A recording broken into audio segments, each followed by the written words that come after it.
Dégueulasse! Va-t'en d'ici! La voix d'Armand Lefebvre résonna contre les murs de béton du garage Lefebvre and Fils, à Marseille, tranchant l'air humide de cet après-midi d'octobre. Ses doigts pointaient vers la porte métallique rouillée, tandis que son visage, rouge de fureur, se tordait dans une expression de pur mépris. Maël Rivière, 20 ans à peine, cheveux roux flamboyants ébouriffés et attachés en queue de cheval de travers, combinaison bleue tachée de cambouis et d'huile moteur, recula d'un pas sous la violence verbale de l'homme qui se tenait devant elle. Ces taches de rousseur, normalement charmantes sur son visage juvénile, disparaissaient presque sous la saleté accumulée. L'odeur de graisse, de diesel et de sueur imprégnait ses vêtements froissés, ceux-là même qu'elle portait depuis 3 jours. Ses mains calleuses, trop abîmées pour son jeune âge, tremblaient légèrement, non pas de peur, mais d'épuisement et de faim. Elle n'avait rien mangé depuis la veille au soir, seulement un reste de baguette durcie qu'elle avait trouvé près des poubelles du marché de la Plaine. « Dégage de mon garage! Tu crois que je vais te laisser dormir ici comme une clocharde? Regarde-toi! Tu fais fuir mes clients! » Les mécaniciens présents dans l'atelier s'arrêtèrent net. 3 hommes en combinaison rouge, des clés à molette à la main, observaient la scène avec des sourires en coin. L'un d'eux, Thomas Mercier, un jeune de 25 ans au crâne rasé et aux avant-bras couverts de tatouages, laissa échapper un rire étouffé. « La petite rousse croit qu'elle peut squatter ici. » Un autre, Pierre Dubois, la cinquantaine bedonnante, secoua la tête avec un air de dégoût fin. À 20 ans et déjà à la rue, qu'est-ce qu'elle a raté dans sa vie? Le troisième, Julien Martin, détourna simplement le regard, gêné mais silencieux. Maël serra les dents. Ses yeux verts, autrefois brillants de passion pour son métier et de l'énergie de la jeunesse, étaient maintenant cernés de fatigue et creusés par les nuits passées à la belle étoile ou dans des recoins sombres d'ateliers abandonnés. Elle voulait parler, dire quelque chose, n'importe quoi pour défendre sa dignité, mais les mots restaient coincés dans sa gorge comme des pierres trop lourdes à soulever. À seulement 20 ans, elle avait déjà l'impression d'avoir vécu plusieurs vies. Armand Lefebvre, 60 ans, cheveux gris peignés en arrière, costume gris anthracite sous un gilet de travail de cuir brun, montre Rolex Submariner au poignet gauche, s'approcha encore plus près. Son haleine sentait le café fort et le tabac. Il mesurait 1,80 m, large d'épaules, avec ce regard dur des hommes qui ont construit leur empire à la force du poignet et qui ne supportent pas qu'on leur rappelle l'existence de ceux qui n'ont rien. Il regarda cette gamine rousse avec un mépris encore plus profond. Une fille si jeune, déjà foutue, déjà à la rue. « Je t'ai donné une chance hier soir. » « Une chance. Et toi, qu'est-ce que tu fais? Tu t'installes dans mon arrière-boutique comme si c'était un hôtel gratuit? À ton âge, tu devrais être à l'université, pas à fouiller dans mes poubelles. » Maël baissa les yeux. Elle savait qu'elle n'avait aucune excuse valable aux yeux de cet homme. Comment lui expliquer que depuis 6 mois, depuis qu'elle avait tout perdu à seulement 19 ans, elle errait dans les rues de Marseille en essayant simplement de survivre? Comment lui dire que ce petit coin dans l'arrière-boutique, entre les bidons d'huile usagés et les pièces détachées, était le seul endroit où elle avait pu fermer les yeux sans craindre d'être agressée? « Dehors, et ne reviens jamais! Retourne chez ta mère !» Armand la saisit par le bras, ses doigts épais se refermant sur le tissu usé de sa combinaison, et la poussa violemment vers la sortie. Maël trébucha, manquant de tomber, mais parvint à se rattraper en s'appuyant contre le chambranle de la porte. Derrière elle, les rires des mécaniciens s'élevèrent, accompagnés de commentaires moqueurs. « Allez, la SDF rousse, retourne sous ton pont !»« T'as vu comment elle pue? On dirait qu'elle s'est jamais lavée. » Une gamine de 20 ans qui joue à la mécano. Franchement, quelle blague! Elle devrait être en train de faire des selfies sur Instagram. Maëlle sentit les larmes monter, mais elle les retint. Elle ne leur donnerait pas cette satisfaction. Pas maintenant. Pas devant eux. Elle redressa les épaules, prit son sac à dos élimé, qui contenait tout ce qu'elle possédait au monde. Un livre de mécanique diesel, offert par son grand-père avant sa mort, une photo jaunie d'elle enfant, dans l'atelier familial, ses cheveux roux brillant au soleil, une brosse à dents, un savon presque fini et une veste polaire trouée et sortie dans la rue ensoleillée de Marseille. Le soleil d'octobre tapait fort sur le bitume. Les voitures passaient dans un flot incessant sur le boulevard de la Libération. Les gens marchaient vite, pressés, sans un regard pour cette jeune fille au visage marqué par la vie, ses cheveux roux emmêlés cachant à peine ses 20 ans, qui venait de se faire expulser d'un garage comme une moins que rien. Maëlle inspira profondément, l'air salin de la Méditerranée lui piquant les narines, et commença à marcher sans but précis, ses pieds la guidant machinalement vers le vieux port. Mais laissez-moi vous raconter cette histoire qui va vous émouvoir, mes amis, parce que ce jour-là, ce 12 octobre, dans ce garage minable de Marseille, où Maëlle Rivière, une jeune fille de 20 ans aux cheveux roux, venait de se faire humilier publiquement, personne n'imaginait ce qui allait se passer quelques heures plus tard. Personne ne pouvait deviner que cette gamine sale, fatiguée, affamée, celle que tout le monde regardait avec dégoût et mépris, allait sauver 420 000 € et plusieurs vies humaines avant la fin de la journée. Si vous croyez que les apparences comptent plus que le savoir, que le jugement est plus fort que la compétence, laissez votre like maintenant. Inscrivez-vous sur cette chaîne pour suivre des histoires qui toucheront votre cœur. Et commentez ici, en bas, d'où vous regardez cette vidéo. Pour comprendre comment Maëlle en était arrivée là, il faut remonter dans le temps. Il faut revenir à l'époque où elle était une petite fille de 8 ans, aux cheveux roux bouclés et aux yeux verts brillants de curiosité, qui grandissait dans un petit village du Var appelé le Castellet. Son grand-père, Marcel Beaumont, était une légende locale. Pas le genre de légende dont parlent les journaux ou les réseaux sociaux, non.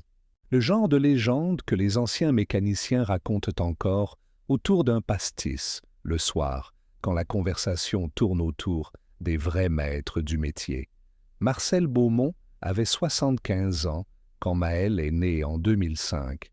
Petit homme au visage buriné par le soleil provençal, mains noueuses déformées par 50 ans de travail sur des moteurs de toutes sortes, il possédait un atelier modeste au cœur du village.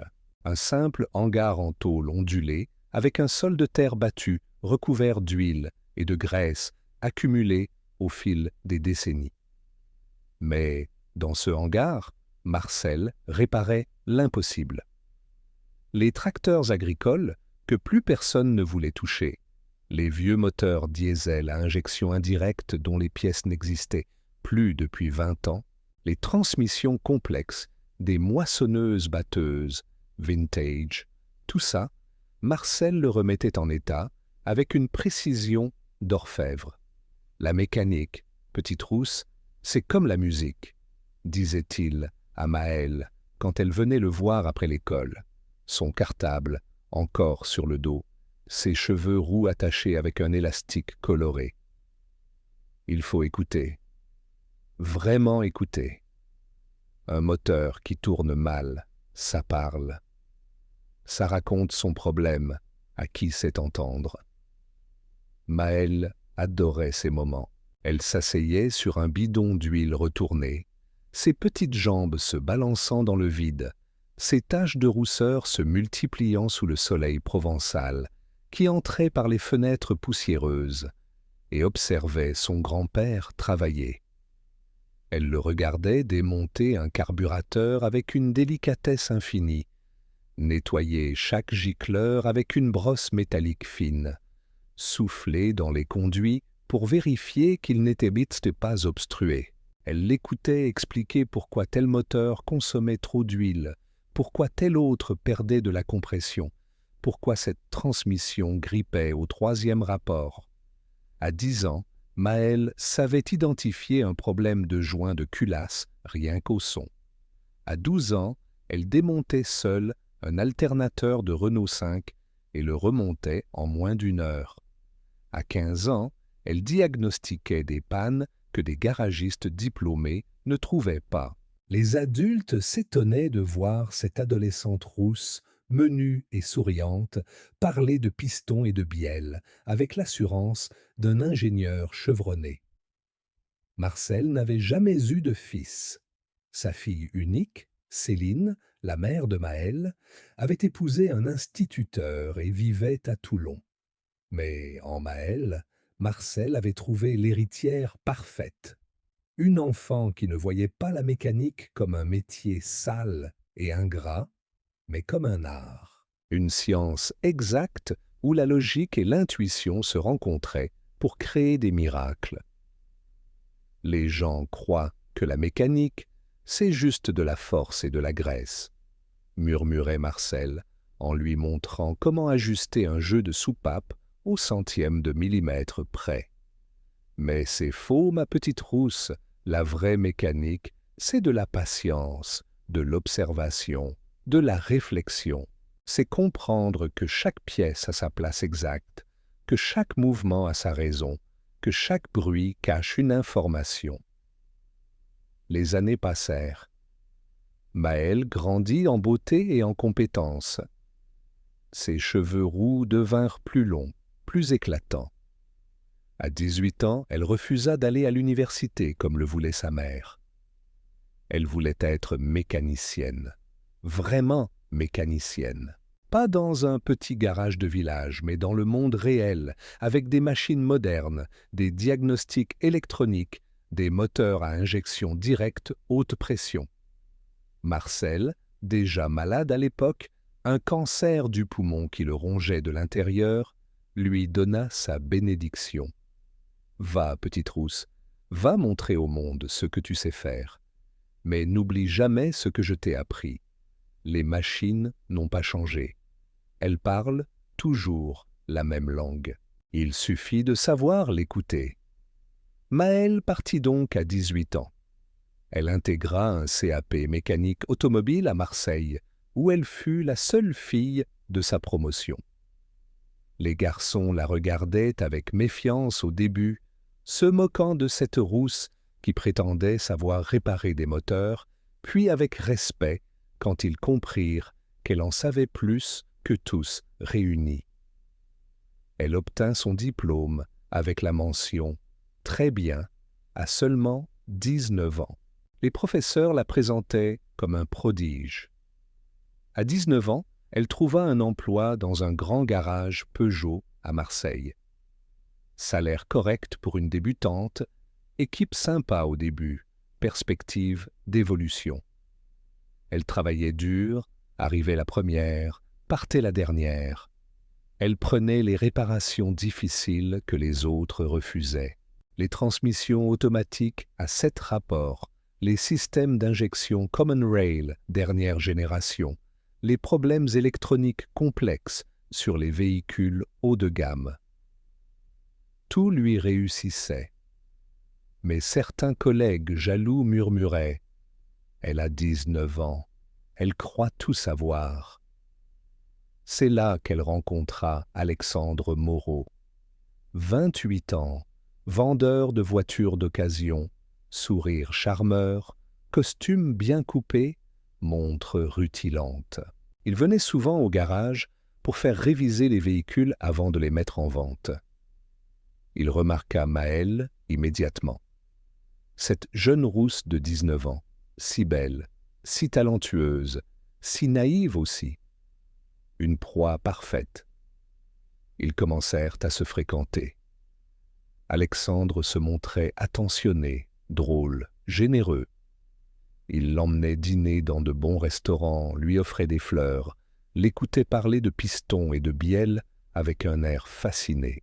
Maëlle, qui n'avait jamais vraiment eu de petite amie, tomba amoureuse. Au bout de 3 mois, à peine, ils emménagèrent ensemble dans un appartement du quartier des 5 avenues.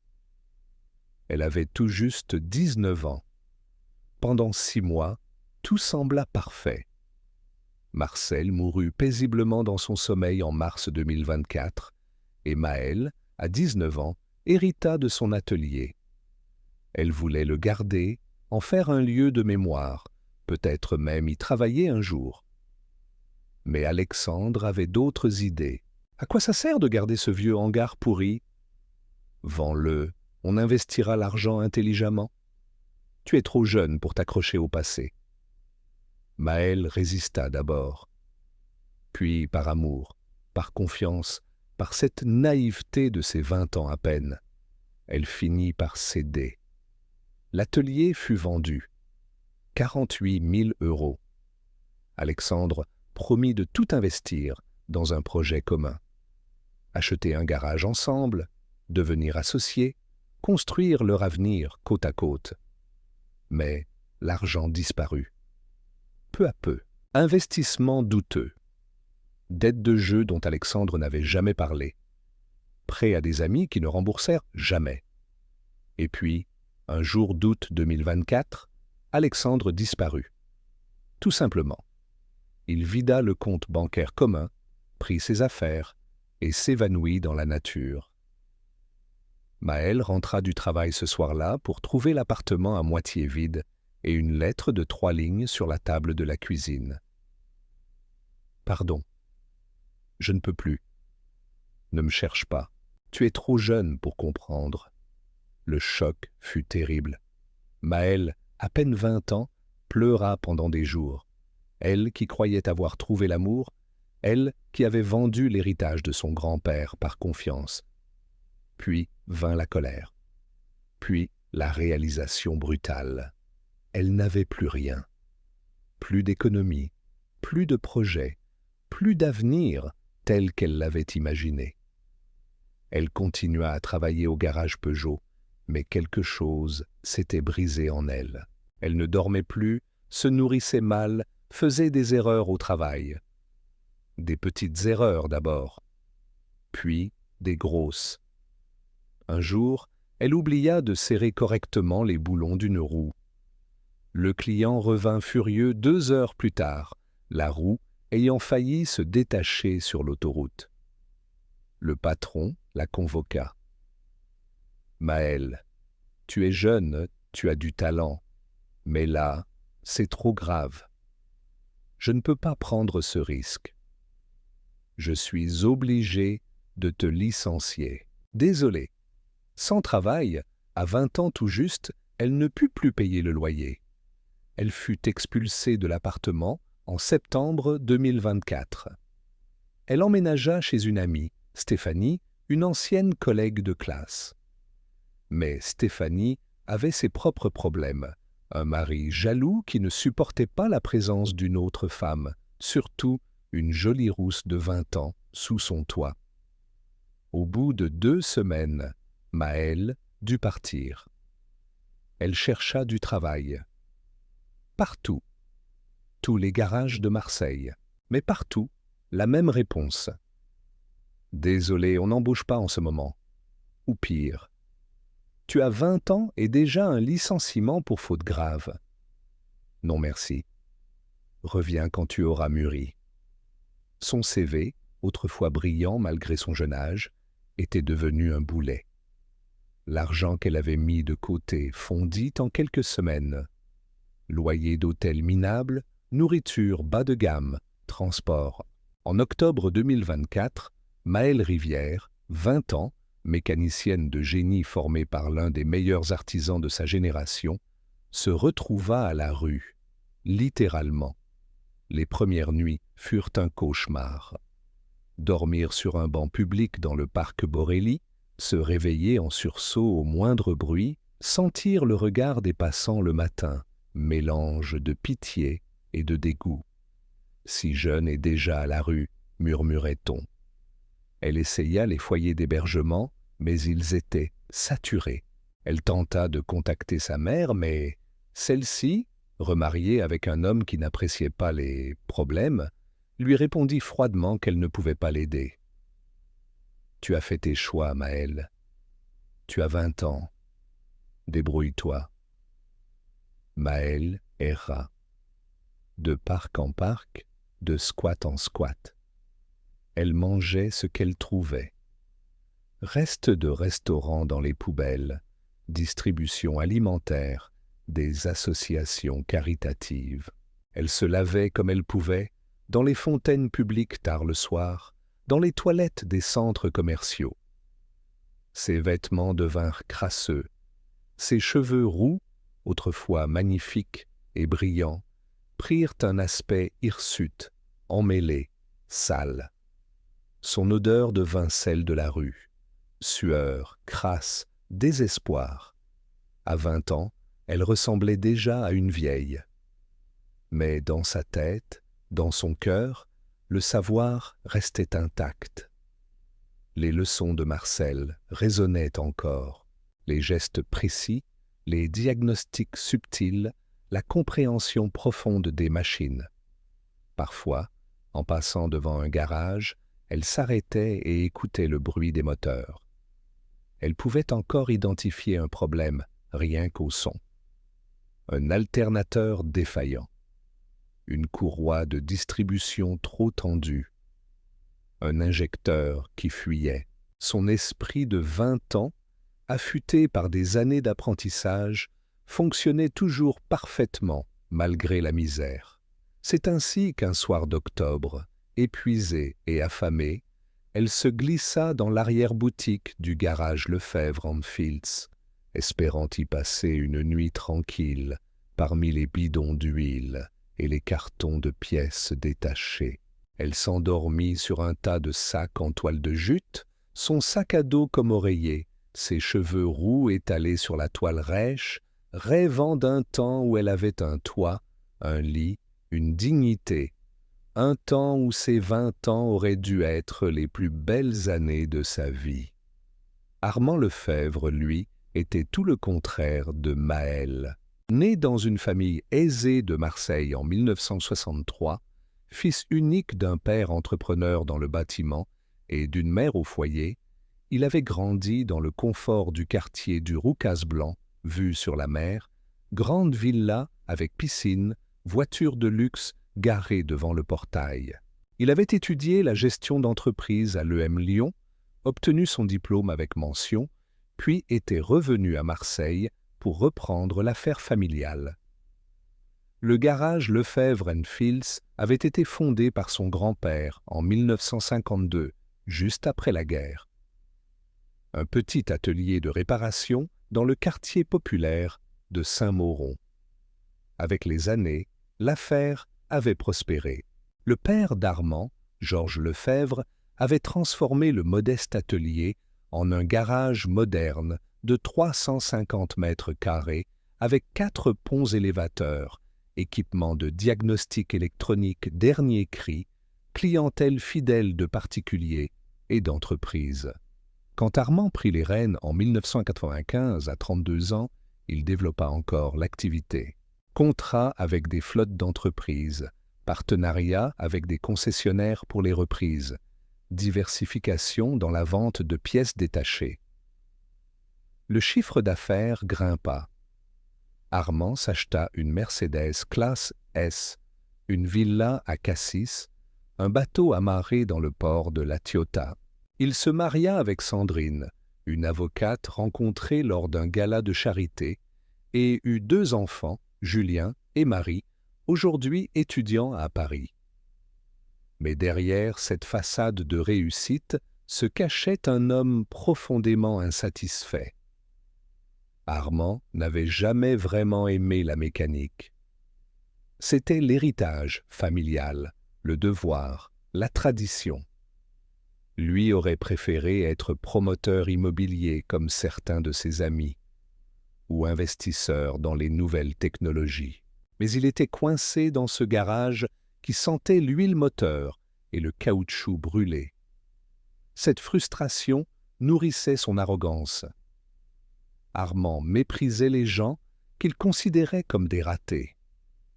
Les SDF, les chômeurs de longue durée, les immigrés sans papier, tous ceux qui, selon lui, n'avaient pas fait les bons choix dans la vie. Surtout quand ils étaient jeunes. À 20 ans, quand on se retrouve à la rue, c'est qu'on a vraiment tout raté, disait-il souvent. Il votait pour des partis politiques durs sur l'immigration et la sécurité. Il se plaignait constamment des assistés qui profitaient du système social. Il traitait ses employés comme des subalternes corvéables, à merci, payés au minimum légal, sans reconnaissance ni respect. Son mariage battait de l'aile. Sandrine, fatiguée de ses absences répétées, de ses soirées passées au casino ou dans des clubs privés, avait demandé le divorce 6 mois plus tôt. Armand vivait désormais seul dans son grand appartement du Vieux-Port, meublé avec goût mais froid comme un showroom. Ses enfants ne lui parlaient presque plus. Julien, l'aîné, lui reprochait ouvertement son caractère autoritaire et son manque d'empathie. Marie, la cadette, avait coupé les ponts après une dispute violente à Noël dernier. Armand compensait ce vide affectif par le pouvoir qu'il exerçait sur ses employés. Thomas Mercier, le jeune mécano tatoué, tremblait devant lui. Pierre Dubois, le cinquantenaire, encaissait ses humiliations en silence pour garder son emploi avant la retraite. Julien Martin, le plus compétent des trois, cherchait activement un autre job, mais restait par nécessité financière. Le garage traitait une clientèle variée. Voitures particulières, bien sûr, mais aussi quelques véhicules utilitaires, camionnettes d'artisans, fourgons de livraison. Et depuis 1 an, Armand avait décroché un contrat juteux avec le port autonome de Marseille pour l'entretien préventif de certains équipements auxiliaires. Rien de très complexe en théorie. Des groupes électrogènes, diesel, des compresseurs d'air, des pompes hydrauliques. Mais ce contrat rapportait gros. 15 000 € par mois, facturés à l'année. Or, depuis quelques semaines, Armand avait un problème. Un groupe électrogène de secours installé sur un chantier stratégique du port présentait des anomalies lors des tests de mise en route. Rien de critique apparemment, juste une surchauffe inhabituelle et une consommation d'huile légèrement excessive. Armand avait envoyé Thomas et Pierre vérifier. Ils avaient changé le filtre à huile, ajouté du liquide de refroidissement, réglé la pression de la pompe à injection, mais le problème persistait. Armand avait alors fait appel à un expert externe, un ingénieur spécialisé en moteurs diesel industriels, Jean-Marc Fontaine, qui facturait 300 € de l'heure. Fontaine avait passé 2 heures sur place, ausculté le moteur Caterpillar C18 de 500 kVA, consulté les manuels techniques et conclut que le problème venait probablement d'un défaut de conception du système de refroidissement, nécessitant le remplacement complet de l'échangeur thermique. Coût estimé 95 000 €, délai de livraison de la pièce 6 semaines. Le client, la société Méditerranée BTP, avait accepté à contre-cœur ce diagnostic. Mais le chef de chantier, un homme pragmatique nommé Laurent Castellano, émettait des doutes. 95 000 € pour un échangeur? Sur un groupe qui n'a que 2 ans? Ça me paraît bizarre. Armand avait balayé ses réserves d'un geste méprisant. Monsieur Castellano, je fais ce métier depuis 30 ans. Faites-moi confiance. Ce matin du 12 octobre, Armand était de mauvaise humeur. Sandrine venait de lui envoyer un SMS glacial à propos de la pension alimentaire qu'il n'avait pas versée à temps. Marie avait posté sur Instagram des photos d'elle en soirée avec des amis, sans même lui souhaiter un bon anniversaire, alors que c'était dans 3 jours. Et pour couronner le tout, il avait découvert que quelqu'un avait dormi dans son arrière-boutique. Quand il vit Maëlle, recroquevillée derrière une pile de cartons, ses vêtements sales, ses cheveux roux emmêlés, son odeur forte, sa présence même qui souillait son garage propre et bien rangé, quelque chose explosa en lui. Cette gamine de 20 ans qui avait tout raté, cette rousse crasseuse qui n'avait même pas été capable de se construire une vie décente. Toute sa frustration, son mépris, sa colère accumulée se déversèrent sur cette jeune femme sans défense. « Tu pues, dégueulasse! Va-t'en d'ici !» Il la traîna dehors sous les rires de ses employés. Il claqua la porte derrière elle. Il retourna à son bureau, s'assit dans son fauteuil en cuir, alluma son ordinateur et essaya de se concentrer sur ses comptes. Mais une petite voix, tout au fond de lui, murmurait quelque chose qu'il ne voulait pas entendre. Cette fille, dans ses yeux, malgré la crasse et la misère, il avait vu quelque chose, une intelligence, une dignité blessée mais pas brisée, une jeunesse gâchée, une ressemblance troublante avec sa propre fille Marie, qui avait le même âge. Sa propre mère, morte d'un cancer 10 ans plus tôt, lui avait dit sur son lit d'hôpital « Armand, mon fils, n'oublie jamais d'où tu viens. N'oublie jamais que la chance et le mérite ne sont pas la même chose. » Armand chassa cette pensée. Il but son café froid et se replongea dans ses factures. Pendant ce temps, Maëlle marchait sans but dans les rues de Marseille. Le soleil déclinait lentement vers l'horizon méditerranéen, projetant des ombres longues sur les façades ocre et blanches des immeubles haussmanniens du centre-ville. Elle descendit la Canebière, traversa le vieux port, observa les bateaux de pêche qui rentraient au port, leurs filets chargés de poissons argentés. L'odeur de la mer se mêlait à celle des restaurants qui préparaient la bouillabaisse du soir. Des touristes souriants prenaient des photos devant le fort Saint-Jean. Des couples se promenaient main dans la main le long des quais. Des jeunes de son âge, 20 ans, riaient, insouciants, profitant de leur jeunesse. Maëlle se sentait transparente, invisible, comme si elle n'existait plus pour le monde.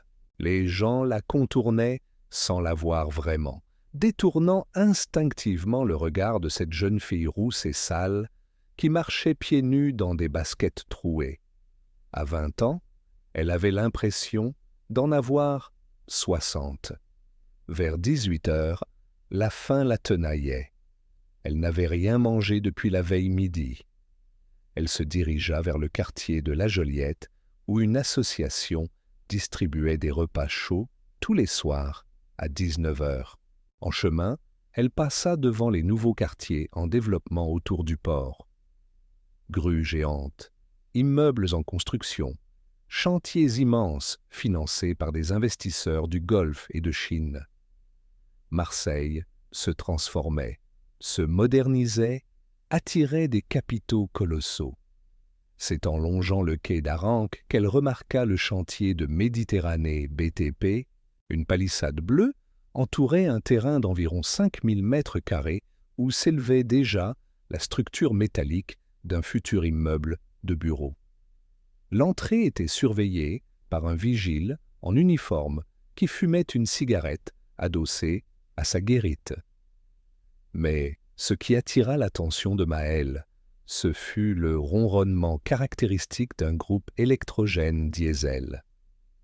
Par réflexe professionnel, elle s'arrêta. tendit l'oreille. Le son n'était pas normal, trop irrégulier, des à-coups dans le régime moteur.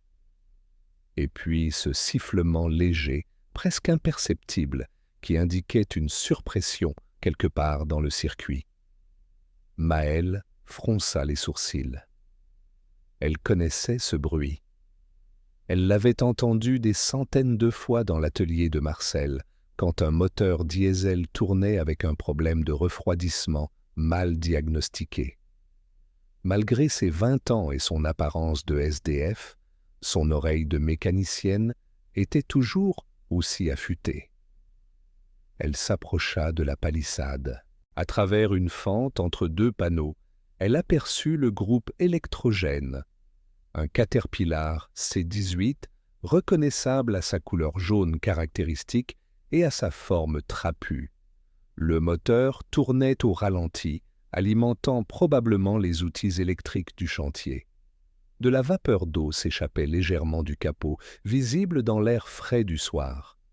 Le cœur de Maëlle se mit à battre plus vite.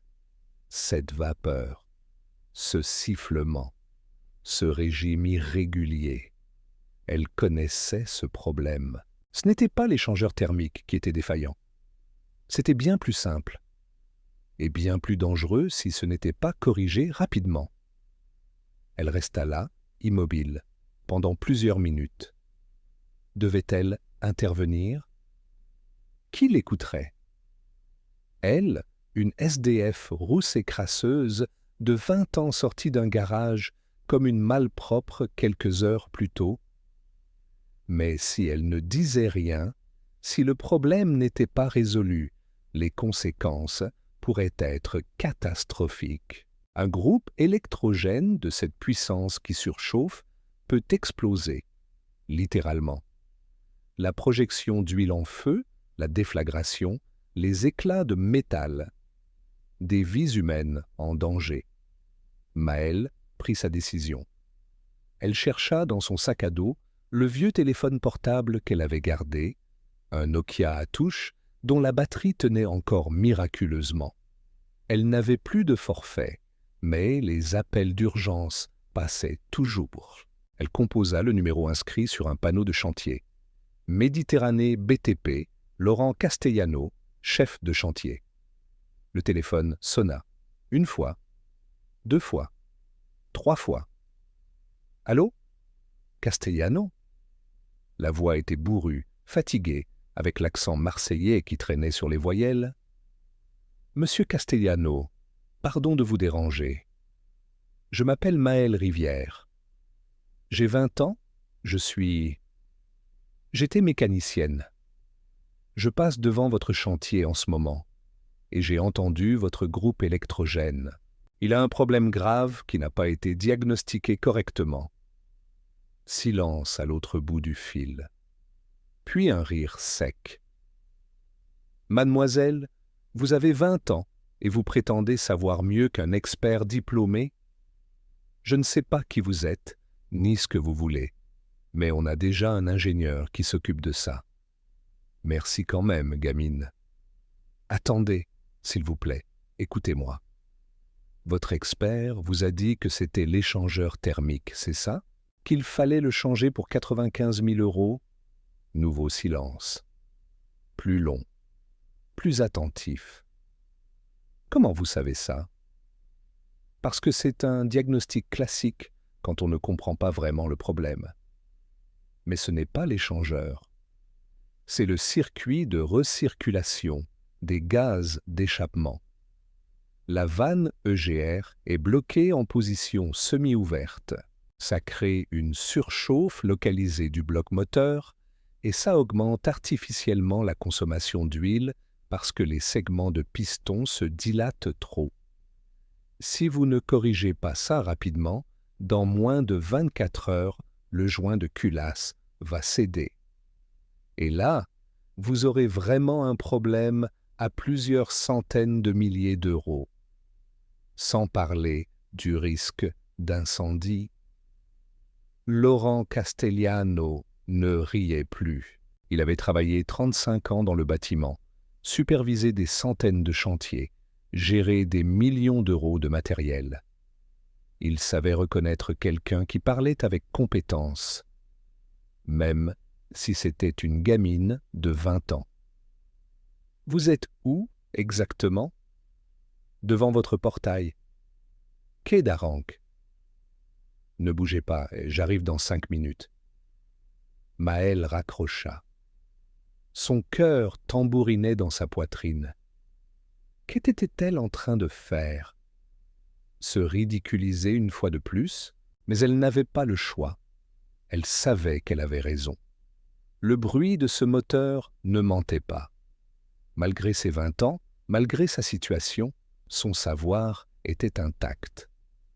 Laurent Castellano arriva 4 minutes plus tard dans un pick-up Toyota Hilux poussiéreux. Il en descendit, grand gaillard de 58 ans, cheveux gris en brosse, gilet de chantier orange fluo, boots Timberland couvertes de ciment séché. Il regarda Maëlle de la tête aux pieds. Une gamine, 20 ans maximum. Cheveux roux emmêlés et sales. Vêtements crasseux. Visage marqué par la fatigue et la faim. Mais aussi ses yeux verts. Clairs. Déterminés. Intelligents. Des yeux trop vieux pour son âge. « C'est vous qui avez appelé ?»« Oui, monsieur. »« Vous êtes mécanicienne, vous avez dit ?»« À 20 ans. »« J'ai 20 ans, oui. Formé par mon grand-père, Marcel Beaumont. Peut-être que vous avez entendu parler de lui. Il travaillait au Castellet. » Laurent fronça les sourcils. Marcel Beaumont, le vieux Marcel qui réparait les tracteurs impossibles? Oui, c'était mon grand-père. Il m'a formé depuis que j'ai 8 ans. Le visage de Laurent s'adoucit légèrement. Je l'ai rencontré une fois, il y a 15 ans. Il avait réparé le moteur d'une pelle mécanique que 3 concessionnaires avaient déclarée morte. Un sacré bonhomme. Et il t'a formé, toi? Il m'a tout appris, depuis que je suis petite. Laurent hocha la tête lentement. Il voyait maintenant la jeune fille différemment. Pas une SDF au hasard, mais l'héritière d'un maître. Bon, viens, montre-moi ce que tu as à dire. Ils entrèrent sur le chantier. Le vigile, Patrick, regarda Maëlle avec suspicion. Cette jeune rousse sale et misérable, mais Laurent fit un geste de la main. « Elle est avec moi !» Ils approchèrent du groupe électrogène. Le moteur ronronnait toujours, crachant sa vapeur suspecte. Laurent coupa le contact. Le moteur toussa 2 fois, puis s'arrêta dans un nuage de fumée blanche. Maëlle s'agenouilla à côté de la machine, malgré ses vêtements déjà sales. Elle passa sa main sur le capot, sentit la chaleur excessive à certains endroits précis. Ses doigts de 20 ans, pourtant si jeunes, bougeaient avec l'assurance d'un expert chevronné. Elle fit le tour, observa les connexions, les durites, les colliers de serrage. Puis elle ouvrit le capot latéral, révélant le moteur 6 cylindres en ligne.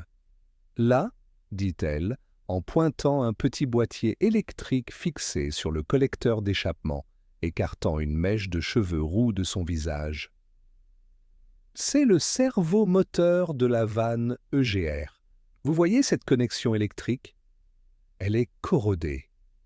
Le cerveau ne reçoit plus le signal correct de l'ECU. Du coup, la vanne reste bloquée entre ouverte et fermée. Les gaz d'échappement recirculent en permanence, même quand ils ne devraient pas.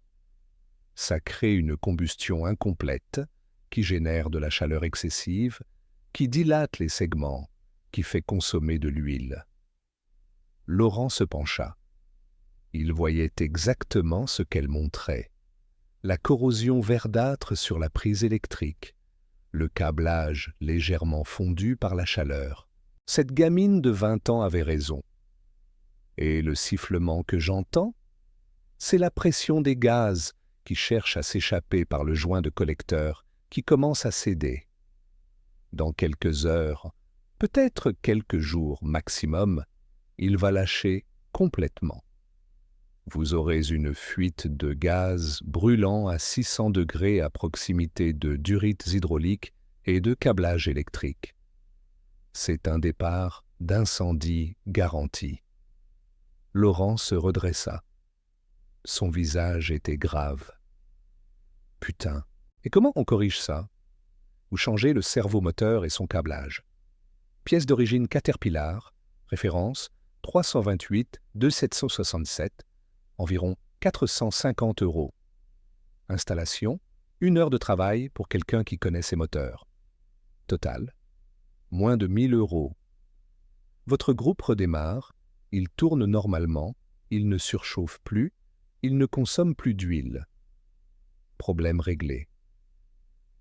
Et l'échangeur thermique à 95 000 que l'expert a prescrit, il est parfait. Aucun besoin de le changer. L'expert s'est trompé. Il a vu les symptômes.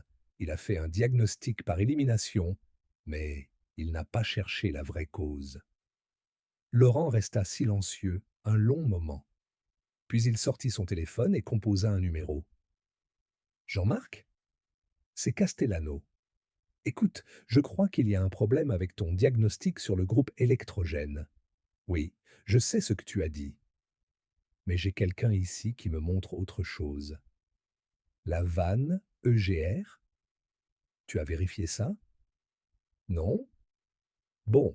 Écoute, je vais demander un second avis. On en reparle demain. Il raccrocha et regarda Maël. Tu es sûr de toi? Tu n'as que 20 ans. J'ai 20 ans, mais j'ai 12 ans d'expérience. Mon grand-père m'a formé depuis mes 8 ans. Je suis absolument certaine. Comment je peux vérifier? Démonter le servomoteur. Vérifier la position de la vanne manuellement. Si elle est coincée, vous aurez votre réponse. Laurent appela 2 de ses ouvriers qui finissaient leur journée. « Les gars, venez ici, on a un truc à vérifier. » En 20 minutes, avec des outils basiques, ils démontèrent le servomoteur.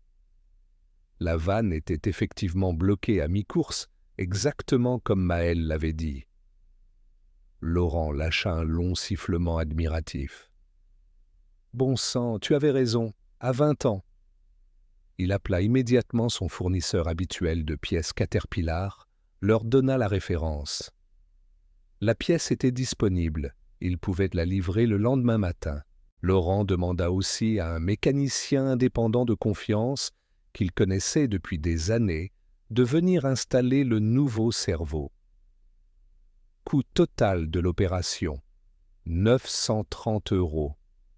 95 000 € économisés.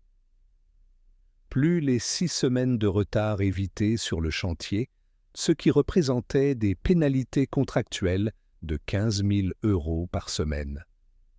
Au total, Maël venait de sauver à Méditerranée BTP environ 225 000 € de coûts directs. À 20 ans. Mais ce n'était pas tout. Laurent, méfiant de nature après 35 ans dans un secteur où les arnaques ne sont pas rares, décida de pousser plus loin. Il appela un autre expert indépendant, Michel Durand, retraité de chez Caterpillar, réputation irréprochable. Durand vint le soir même, examina le moteur, vérifia le diagnostic de Maël et confirma à 100%. Cette demoiselle a parfaitement raison. À 20 ans, elle a plus de compétences que bien des ingénieurs. Je ne sais pas qui est l'expert qui vous a diagnostiqué un problème d'échangeur, mais soit il est incompétent, soit il cherchait à vous facturer une réparation inutile. Laurent serra les dents. Jean-Marc Fontaine, l'expert à 300 € de l'heure, était recommandé par le garage Lefebvre & Fils. C'était Armand Lefebvre lui-même qui lui avait suggéré de le consulter. Laurent commença à avoir des doutes. Il demanda à son assistante de vérifier les factures passées du garage. Ce qu'elle découvrit le mit en rage. Sur les 12 derniers mois, le garage Lefebvre avait facturé à Méditerranée BTP 187 000 € de prestations, dont 82 000 € de pièces détachées d'origine, qui, après vérification des références, s'avéraient être des pièces génériques achetées 3 fois moins cher. Armand Lefebvre surfacturait systématiquement, empochait la différence et en plus recommandait des experts qui prescrivaient des réparations inutiles contre rétrocommission. Laurent Castellano n'était pas du genre à se laisser arnaquer. Il appela immédiatement son service juridique et son directeur financier. Une plainte pour escroquerie et surfacturation fut déposée le soir même. Le contrat avec le garage Lefebvre fut résilié avec effet immédiat. Une expertise judiciaire fut ordonnée pour évaluer le préjudice total.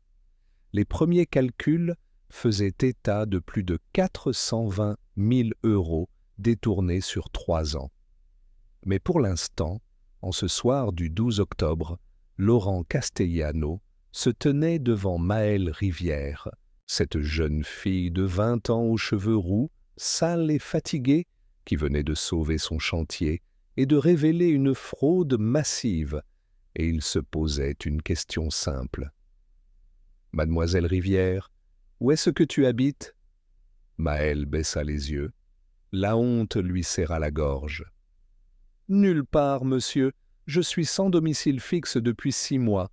J'ai 20 ans et je dors dehors. » Laurent la regarda longuement. Cette gamine. 20 ans. L'âge de sa propre nièce. Puis il prit une décision. « Écoute-moi bien. Tu viens de me sauver 420 000 €, peut-être plus. Tu as 20 ans et tu as un talent que même des ingénieurs diplômés n'ont pas. Alors voilà ce qu'on va faire. Tu vas venir avec moi. Je vais t'emmener à l'hôtel, tu vas prendre une chambre, prendre une douche, manger un vrai repas. Demain matin, on se retrouve ici. Et on discute sérieusement de ton avenir. Ça te va ?» Maëlle sentit les larmes monter, des larmes de soulagement, de gratitude, de dignité retrouvée. Elle hocha la tête, incapable de parler. À 20 ans, on lui donnait enfin une chance. Laurent l'emmena à l'hôtel Ibis Budget près du port. Il paya 3 nuits d'avance. Il lui donna 200 € en liquide pour s'acheter des vêtements propres et de quoi manger. « Ne me remercie pas. C'est moi qui te remercie. » Cette nuit-là, Maëlle prit la plus longue douche de sa vie. L'eau chaude ruisselait sur sa peau de 20 ans, emportant 6 mois de crasse, de sueur, de désespoir. Elle se lava les cheveux roux 4 fois jusqu'à ce qu'ils retrouvent leur couleur flamboyante naturelle. Elle se brossa les dents jusqu'à ce que ses gencives saignent. Elle se regarda dans le miroir embué de la salle de bain et vit enfin, pour la première fois depuis si longtemps, une jeune fille de 20 ans. Pas un déchet, pas une moins que rien. Une jeune femme avec une valeur, un savoir, une dignité, une vie qui pouvait encore avoir un sens. Elle s'écroula sur le lit, entre les draps propres et blancs, et pleura toutes les larmes de son corps. Puis, elle s'endormit d'un sommeil profond, sans cauchemar, sans peur, sans froid. Un sommeil dont elle avait été privée pendant si longs mois. À 20 ans, elle retrouvait le droit de dormir en paix. Le lendemain matin, le 13 octobre, Maëlle se réveilla à 7 heures. Elle acheta des vêtements neufs dans un magasin Kiabi à proximité. Jean basique, sweatshirt gris, basket blanche, pas cher, mais propre. Elle se regarda dans le miroir du magasin. Ses cheveux roux, enfin propres, brillaient à nouveau. Son visage de 20 ans, débarrassé de la saleté, montrait sa vraie beauté. Ses taches de rousseur ressortaient à nouveau sur sa peau claire. Elle ressemblait enfin à ce qu'elle était, une jeune femme de 20 ans, pleine de vie.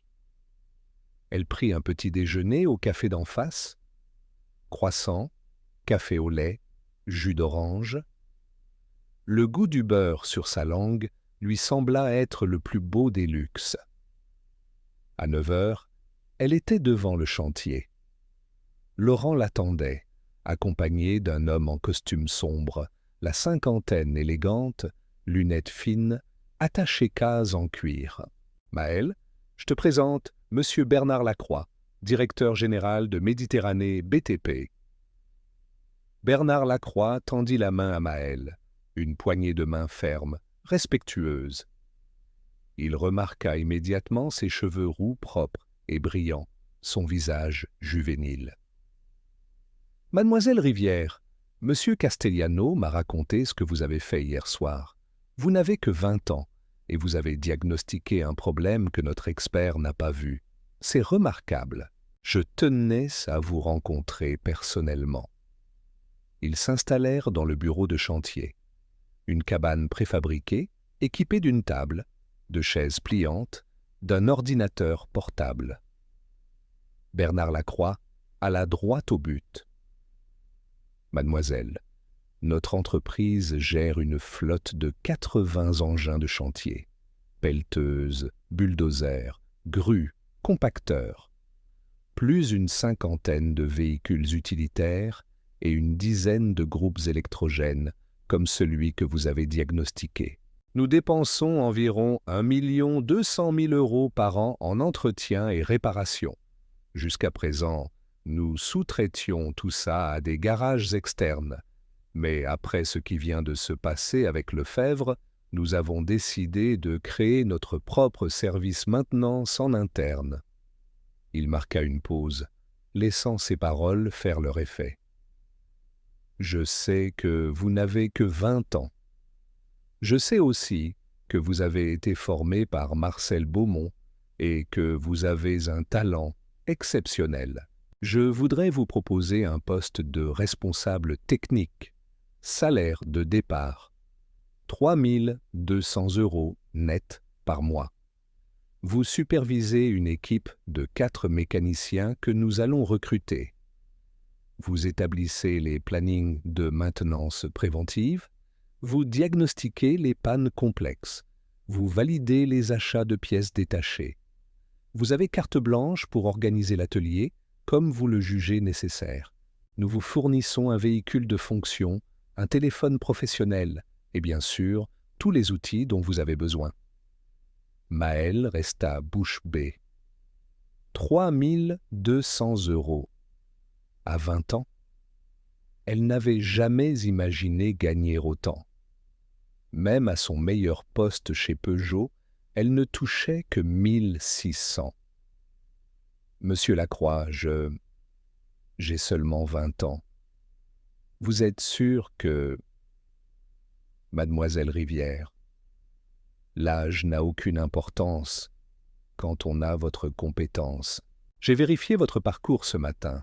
SAP et Bac Pro avec mention. Très bien. Formé par l'un des meilleurs mécaniciens de sa génération.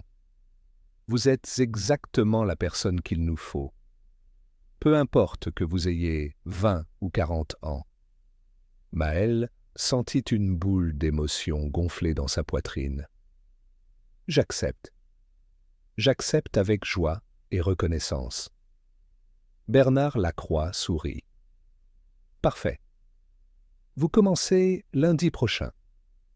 D'ici là, nous allons régler les formalités administratives. Je sais que vous êtes sans domicile actuellement. L'entreprise possède plusieurs logements de fonction pour nos cadres itinérants. Je peux vous proposer un studio meublé à Saint-Just, 40 mètres carrés, jusqu'à ce que vous trouviez quelque chose de plus permanent. Loyer pris en charge par l'entreprise pendant 6 mois. » Maël avait l'impression de rêver. Un travail, un salaire, un toit.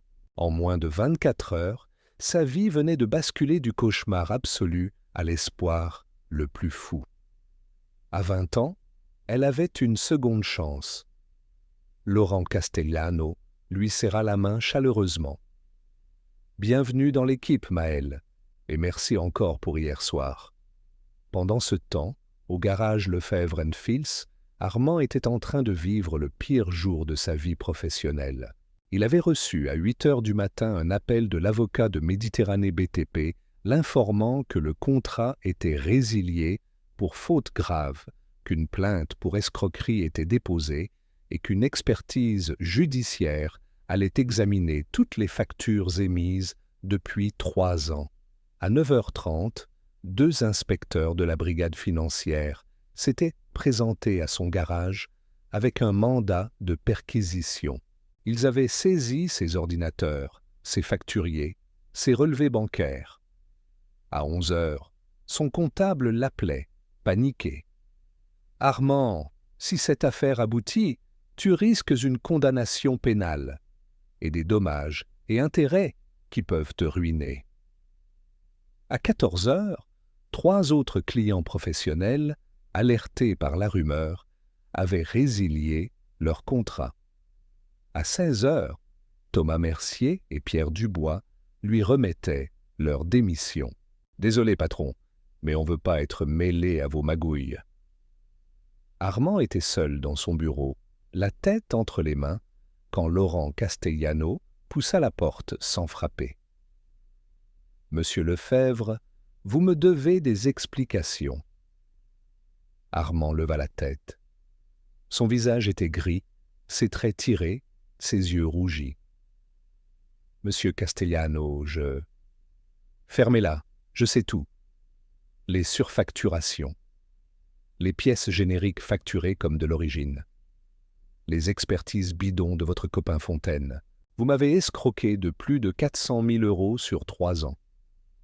C'est pas vrai, c'est une erreur, J'ai dit, fermez-la. J'ai les preuves. Vous allez payer, monsieur Lefebvre, en justice et financièrement. Mais je voulais aussi vous dire autre chose. » Laurent s'approcha du bureau, posa ses 2 mains sur le plateau en chêne massif et planta son regard dans celui d'Armand. « La fille que vous avez virée hier matin comme une malpropre, cette gamine de 20 ans aux cheveux roux que vous avez humiliée devant vos employés, vous savez ce qu'elle a fait? Elle a sauvé mon chantier. Elle a diagnostiqué en 5 minutes un problème que votre expert à 300 € de l'heure n'a pas vu. Elle m'a évité une catastrophe industrielle et financière. Cette fille, Maëlle Rivière, 20 ans, elle a plus de talent dans son petit doigt que vous et tous vos diplômes réunis. » Armand blêmit. « Maëlle, la petite rousse, comment ? » Elle passait devant mon chantier par hasard. Elle a entendu le moteur. Et elle a eu le courage et l'honnêteté de me prévenir. Contrairement à vous, qui n'avez pensé qu'à votre profit pendant des années. Laurent se redressa. « Je voulais que vous le sachiez. Cette gamine que vous avez traitée comme une moins que rien, je viens de l'embaucher. 3 200 € par mois, responsable technique de toute ma flotte. Et vous savez quoi? À 20 ans, elle le mérite 1000 fois plus que vous ne méritez votre garage. » Il tourna les talons et sortit, laissant Armand seul avec sa honte et ses regrets.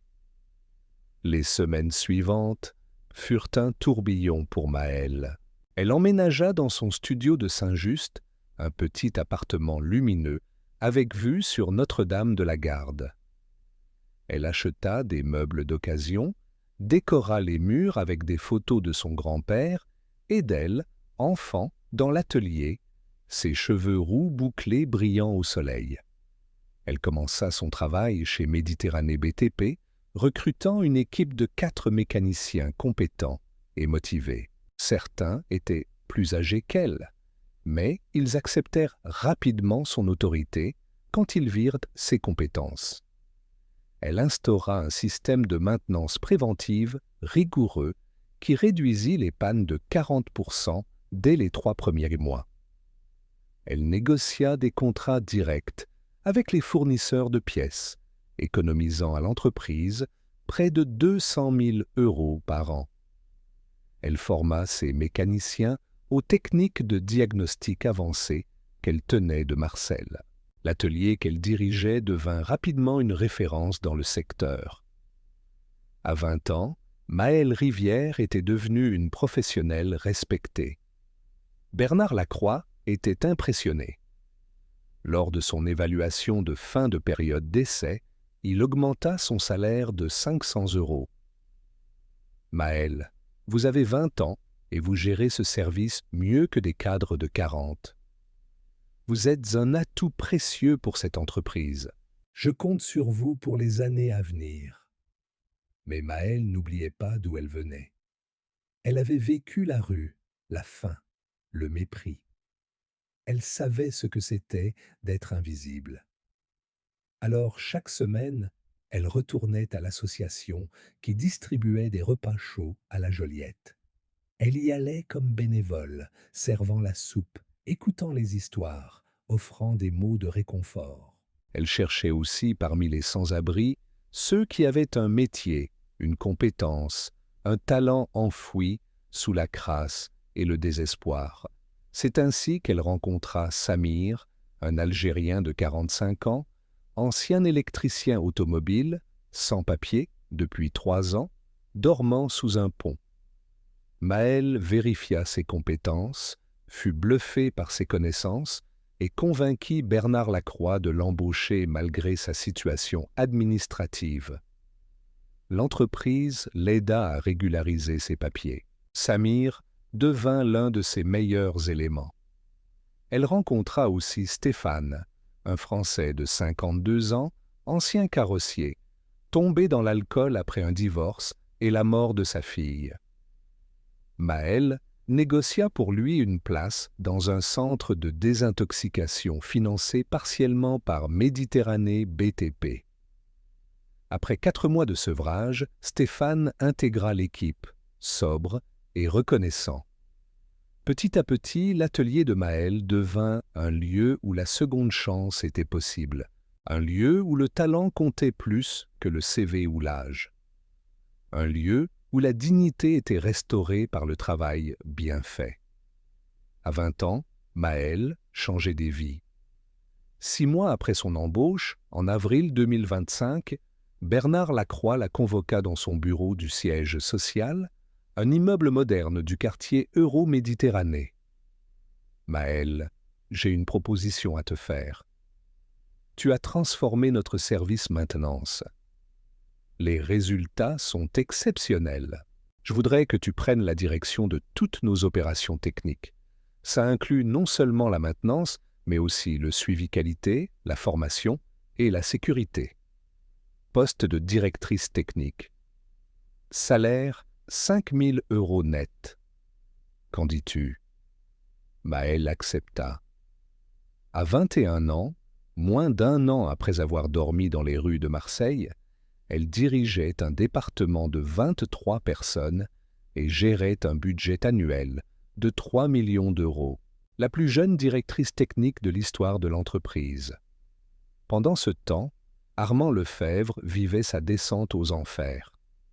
Le procès pour escroquerie aboutit à une condamnation à 2 ans de prison avec sursis et 450 000 € d'amende. Il dut vendre son garage pour payer les dommages et intérêts. Sa réputation était détruite. Plus aucun client ne voulait travailler avec lui. Sandrine obtint le divorce et la moitié de ce qui restait de son patrimoine. Ses enfants refusaient de lui parler. Il se retrouva seul, ruiné, humilié. Il prit un petit appartement dans le quartier des Aïgalades, un studio de 30 mètres carrés. Il chercha du travail, mais personne ne voulait d'un homme de 61 ans, condamné pour escroquerie. Il vécut de ses maigres économies, sombrant peu à peu dans la dépression. Un soir de juin 2025, Armand marchait sans but dans le quartier de la Joliette. Il passa devant le chantier de Méditerranée BTP, celui-là même où tout avait basculé. Le bâtiment était maintenant terminé, une tour de verre et d'acier de 15 étages qui scintillait dans le soleil couchant. Devant l'entrée, une plaque commémorative rappelait que le chantier avait été réalisé dans les délais et sans accident grâce à l'excellence des équipes techniques. Armand s'approcha. Il vit un atelier mobile garé sur le côté, un camion atelier équipé dernier cri, et sur le flanc du camion, peint en lettres bleues, Service maintenance Méditerranée BTP, direction technique Maël Rivière, 21 ans. Quelque chose se brisa en lui. Il s'assit sur un banc à proximité et pleura.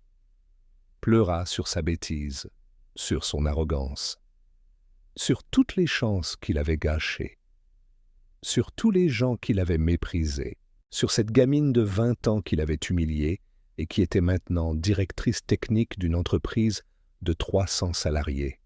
« Monsieur Lefebvre ?» Armand sursauta. Il leva les yeux. Maëlle se tenait devant lui. Elle portait un tailleur pantalon gris, des chaussures à talons modestes, un badge d'entreprise accroché à sa veste. Ses cheveux roux étaient coiffés en chignon professionnel. Son visage avait retrouvé des couleurs, ses yeux verts leur éclat. Elle n'avait que 21 ans, mais portait sa réussite avec une maturité impressionnante. Armand voulut se lever, fuir, disparaître. Mais ses jambes ne lui obéissaient plus. Il resta assis, incapable de soutenir son regard. « Je suis désolé, » murmura-t-il. « Tellement désolé. Vous aviez 20 ans. J'aurais dû vous aider et pas vous humilier. » Maëlle s'assit à côté de lui sur le banc. Elle resta silencieuse un long moment, observant les bateaux dans le port, les mouettes qui tournoyaient dans le ciel orange du crépuscule. « Monsieur Lefebvre, vous m'avez fait très mal ce jour-là. J'avais 20 ans. J'étais terrifié, affamé, désespéré. Vous m'avez humilié devant des gens. Vous m'avez traité comme si je n'étais rien, comme si ma vie ne valait rien. » Armand hocha la tête, les larmes coulant sur ses joues ridées. « Je sais. J'ai été ignoble, surtout envers une gamine de 20 ans. Je ne mérite pas votre pardon. Non, vous ne le méritez pas. Mais je vais vous le donner quand même. Parce que mon grand-père m'a appris quelque chose d'important. Il m'a appris que la vraie force, ce n'est pas d'écraser les autres, c'est de les relever. Il m'a appris que tout le monde mérite une seconde chance, même ceux qui ne le méritent pas. » Elle se tourna vers lui. « Monsieur Lefebvre, qu'est-ce que vous savez faire ?»« Vraiment faire ?» Armand renifla. « J'ai un diplôme de gestion. J'ai dirigé un garage pendant 30 ans. Mais maintenant, plus personne ne veut de moi. Vous savez gérer les stocks, négocier avec les fournisseurs, organiser des plannings?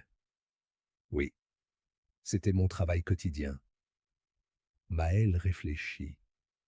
Puis elle prit une décision qui surprit même Laurent Castellano quand elle lui en parla le lendemain. « Monsieur Lefebvre, je cherche quelqu'un pour gérer la logistique de mon service. » Commander les pièces, organiser les plannings de maintenance, négocier les contrats fournisseurs.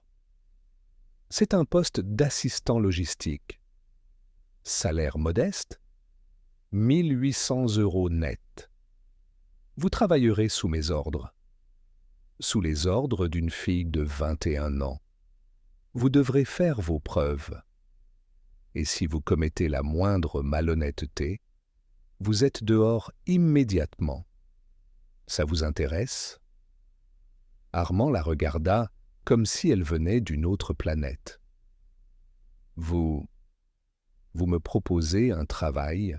Après ce que je vous ai fait, alors que vous n'avez que 21 ans?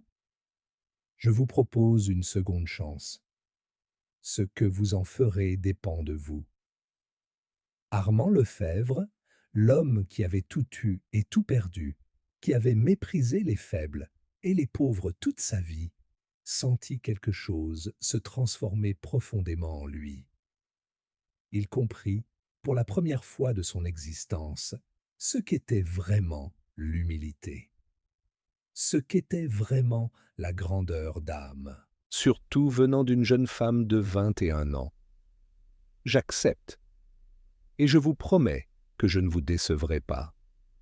Armand commença à travailler chez Méditerranée BTP en juillet 2025. Les premiers jours furent difficiles. Travailler sous les ordres de la gamine qui l'avait humilié, être traité comme un simple employé après avoir été patron, accepter les regards curieux et parfois méprisants des autres. Mais Armand tint bon. Il arrivait à l'heure, faisait son travail consciencieusement, ne se plaignait jamais. Maëlle l'observait. Elle voyait la transformation s'opérer. L'arrogance laissait place à la prudence. Le mépris se muait en respect. L'égoïsme cédait devant la gratitude.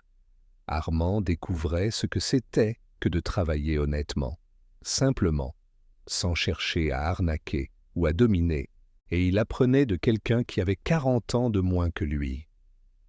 Un jour, lors d'une négociation avec un fournisseur qui essayait de surfacturer une livraison de filtres à huile, Armand s'opposa fermement. « Non, votre prix est excessif. Je connais le marché. Je vous propose un prix juste ou on change de fournisseur. » Le fournisseur accepta. Maëlle avait assisté à la scène. Elle hocha la tête avec un petit sourire. Les mois passèrent. Armand se lia d'amitié avec Samir et Stéphane.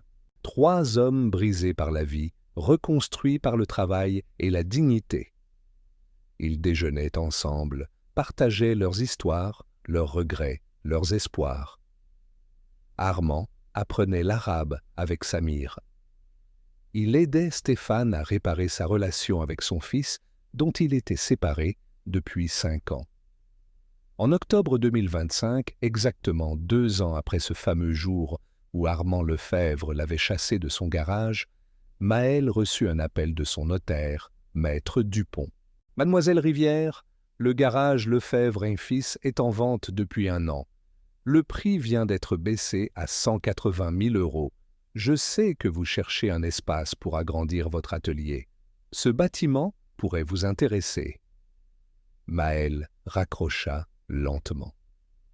Le garage Lefebvre & Fils. L'endroit où elle avait été humiliée. L'endroit qui symbolisait le fond de l'abîme.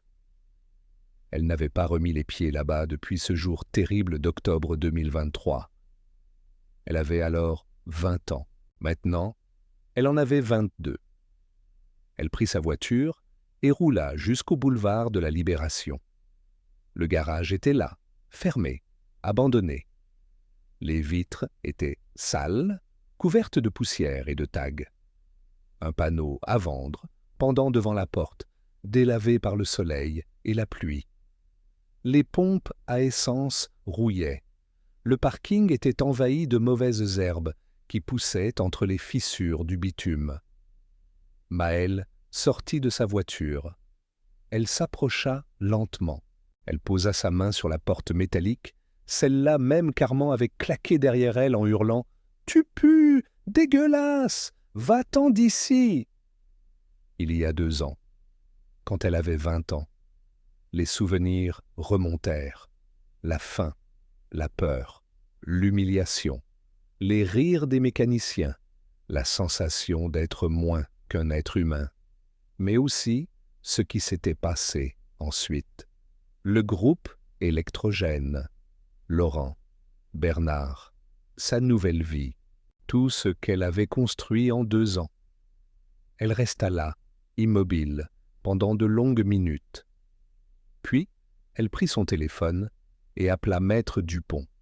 « Je veux acheter le garage, organiser la transaction. » Une semaine plus tard, Maëlle Rivière, 22 ans, directrice technique de Méditerranée BTP, devenait propriétaire du garage Lefebvre & Fils. Elle paya 180 000 €, un mélange de ses économies et d'un prêt de l'entreprise que Bernard Lacroix lui avait proposé à taux zéro. « Tu as sauvé cette entreprise, Maëlle. C'est normal que l'entreprise t'aide à construire ton avenir. » Mais Maëlle ne dit rien à personne de son projet. Ni à Laurent, ni à Bernard, ni même à Armand, qui travaillait toujours sous ses ordres. Elle voulait que ce soit une surprise. Elle engagea une équipe de rénovation. Elle fit nettoyer, repeindre, restaurer. Elle transforma l'ancien garage en un centre technique moderne, avec des ponts élévateurs neufs, des équipements de diagnostic dernière génération, un atelier de formation. 3 mois plus tard, en janvier 2026, tout était prêt. Maëlle organisa une inauguration. Elle invita tout le monde. Bernard Lacroix, Laurent Castellano, son équipe au complet, les gens de l'association de la Joliette, sa mère Céline, qui était revenue dans sa vie, et même les anciens employés du garage, Thomas, Pierre et Julien. Elle invita aussi Armand. « Monsieur Lefebvre, j'aimerais que vous veniez à une inauguration samedi prochain. C'est important pour moi que vous soyez là. » Armand accepta, intrigué. Il ne savait pas de quoi il s'agissait. Le samedi 25 janvier 2026, par une belle journée ensoleillée malgré l'hiver méditerranéen, plus de 100 personnes se rassemblèrent devant le garage Lefebvre & Fils. Mais le garage n'existait plus. À sa place se dressait un bâtiment rénové, moderne, avec une grande façade vitrée et une enseigne lumineuse qui portait un nom nouveau, Centre technique Marcel Beaumont. Armand arriva en bus, comme il le faisait depuis qu'il avait vendu sa Mercedes pour payer ses dettes. Il descendit sur le boulevard de la Libération et s'arrêta net. Son garage, son ancien garage, transformé, magnifique. Il s'approcha, le cœur battant. Laurent Castellano le vit arriver et lui fit signe. « Armand, viens, tu vas voir quelque chose d'incroyable. » Armand entra. L'atelier était méconnaissable, propre, lumineux, organisé. Mais ce qui le frappa le plus, ce fut la grande photo accrochée dans le hall d'entrée. Un vieil homme souriant, debout devant un hangar en tôle, une clé à molette à la main. À côté de lui, une petite fille aux cheveux roux bouclés, 8 ans peut-être, qui le regardait avec adoration. En dessous, une plaque en bronze portait cette inscription: Marcel Beaumont, 1928-2019, et Maëlle Rivière, 8 ans. Il disait: la mécanique ne juge personne, elle attend simplement que des mains habiles la comprennent. Ce centre porte son nom pour honorer sa mémoire et perpétuer son héritage. Armand sentit les larmes monter. Il continua à visiter les lieux. L'atelier principal avec 6 postes de travail. La salle de formation avec des moteurs en coupe pour l'enseignement. Le bureau administratif. Et puis, au fond, une petite pièce vitrée. Il s'approcha et vit une exposition, des photos anciennes, des outils vintage, des pièces de moteurs restaurées. Et au centre de l'exposition, un panneau explicatif qui racontait l'histoire de Marcel Beaumont, ses réalisations, son talent, son honnêteté. Et puis, à la fin du texte, quelque chose qui glaça le sang d'Armand. En 1987, Marcel Beaumont prêta 200 000 francs, environ 65 000 € d'aujourd'hui, à Georges Lefebvre, propriétaire du garage Lefebvre & Fils, qui traversait une grave crise financière après un incendie non couvert par l'assurance. Georges promit de rembourser, mais ne le fit jamais. Marcel ne réclama jamais son argent. Il disait, entre hommes de métier, on ne compte pas. On s'entraide. Grâce à cet argent, le garage Lefebvre en Fils survécut et prospéra pendant 40 ans. Sans Marcel Beaumont, il n'aurait jamais existé. Armand chancela. Il dut s'appuyer contre le mur. Son père. Son père devait 200 000 francs à Marcel. L'argent qui avait sauvé le garage familial. L'argent qui avait permis à Armand de grandir dans le confort. L'argent qui avait financé ses études. Tout ça venait de Marcel Beaumont, Le grand-père de la gamine rousse de 20 ans qui l'avait humilié. Tu ne savais pas, n'est-ce pas? Armand se retourna. Maëlle se tenait derrière lui, élégante, dans un tailleur bleu marine. Ses cheveux roux brillaient sous les lumières. Son visage de 22 ans était calme, mais ses yeux verts brillaient d'une émotion contenue. « Non, » murmura Armand. « Mon père ne m'a jamais dit. Jamais. » J'ai trouvé les documents en nettoyant l'atelier de Marcel après sa mort. J'avais 19 ans.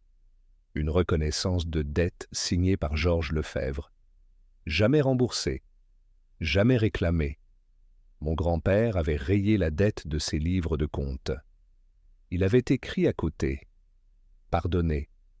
Un homme qui se bat mérite qu'on le soutienne, pas qu'on le ruine. » Armand se laissa glisser contre le mur jusqu'à s'asseoir par terre. Il mit sa tête entre ses mains. Tout ce que j'ai eu, tout, ça venait de lui. Et moi, j'ai chassé sa petite fille comme un chien. Une gamine de 20 ans. Mon Dieu, qu'est-ce que j'ai fait? Maëlle s'agenouilla à côté de lui. Vous avez fait ce que beaucoup de gens font, monsieur Lefebvre. Vous avez oublié d'où vous veniez. Vous avez cru que votre réussite ne dépendait que de vous.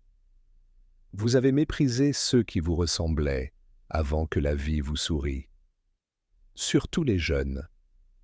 Surtout moi, qui avais 20 ans. Elle posa doucement sa main sur son épaule. Mais vous savez quoi?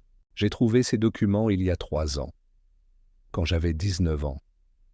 J'aurais pu vous poursuivre en justice. Réclamer le remboursement de la dette avec les intérêts? Ça aurait fait plus de 200 000 €. J'aurais pu vous ruiner complètement.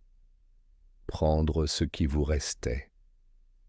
Armand leva la tête vers elle, le visage ravagé par les larmes.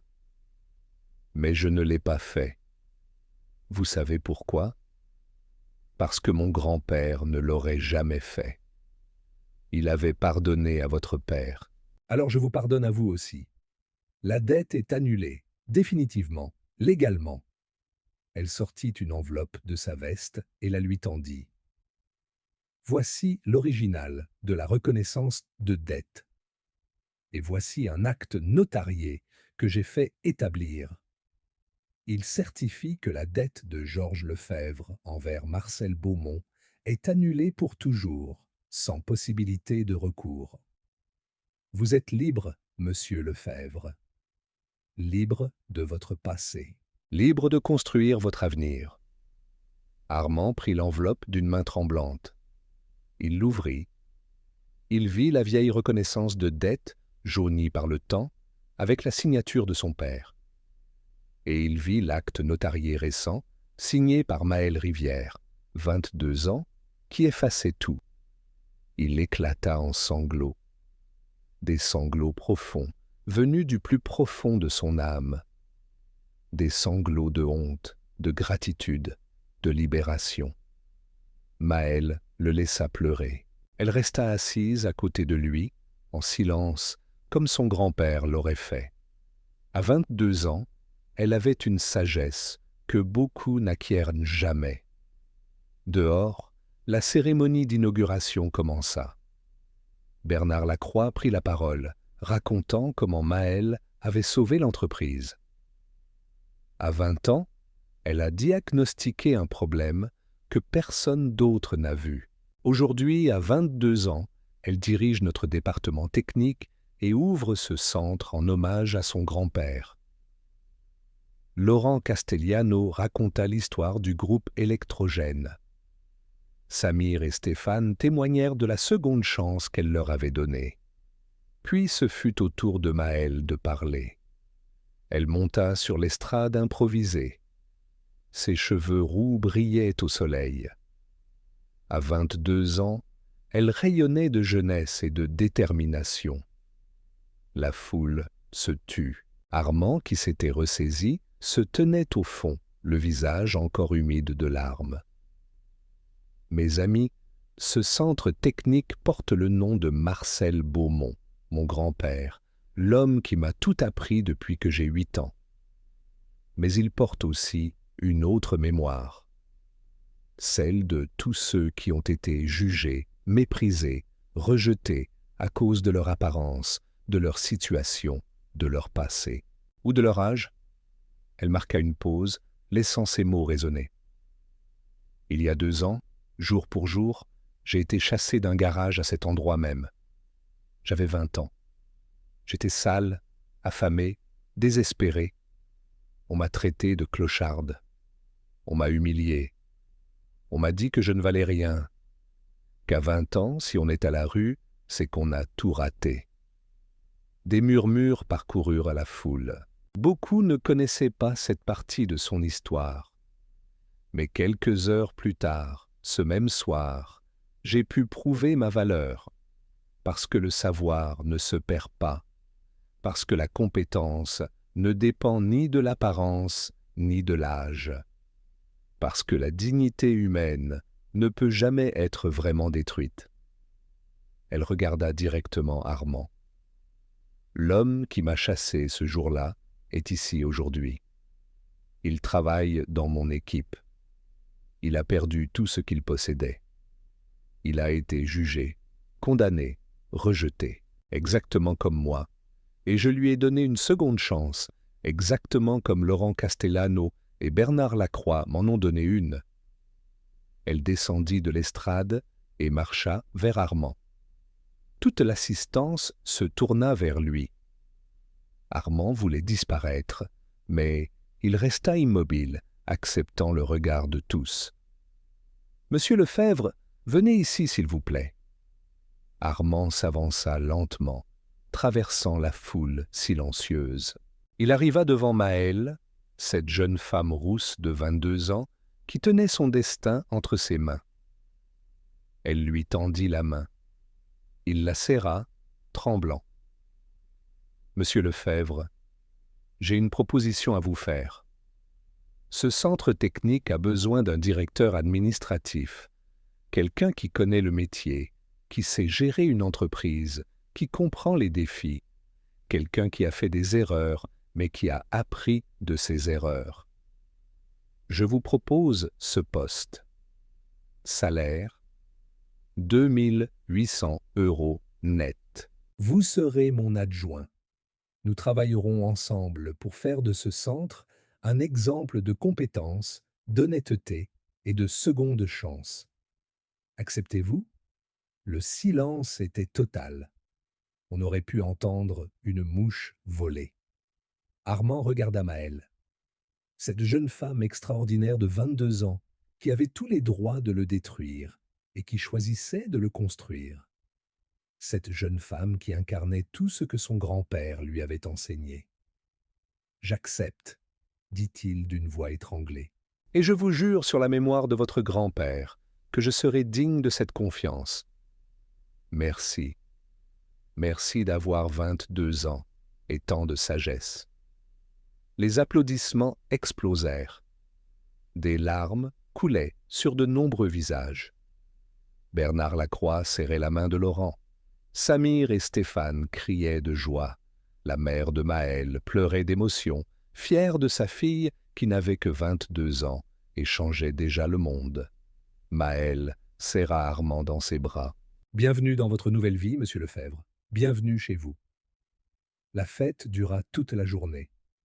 On mangea, on rit, on pleura, on raconta des histoires.